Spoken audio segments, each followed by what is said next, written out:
Hello hi అందరూ ఏం చేస్తున్నారు? ఇది మ్యాంగో సీజన్ కదా, మరి ఇంట్లోనే home made mango ice cream చేయబోతున్నాను. మంచిగా పండింది ఒక మ్యాంగో, అలాగే 2 బాగా పండిన అరటి పళ్ళు. ఎందుకంటే పాలు కానీ నీళ్లు కానీ ఏమీ యాడ్ చేసే పని లేదు.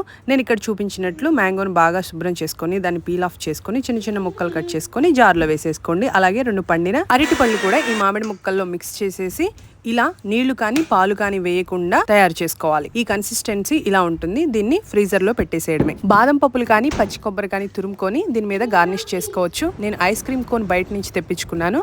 ఇది వీట్ ఫ్లవర్ తో చేసింది. దీన్ని డీఫ్రీజ్ చేస్తేనే ఐస్ క్రీమ్ కోన్ లో పెట్టడానికి వీలవుతుంది. దీని హానెస్ట్ రివ్యూ కావాలంటే మా హస్బెండ్ అడిగేయాల్సిందే. ఎందుకంటే తను తిన్న తర్వాత అది గొంతు దాకా వెళ్ళి దాని టేస్ట్ అంతా ఎగ్జామిన్ చేసి అప్పుడు కానీ రివ్యూ చెప్పరు. అందుకనే తను అడుగుతున్నాను. ఎలా ఉంది? Okay okay.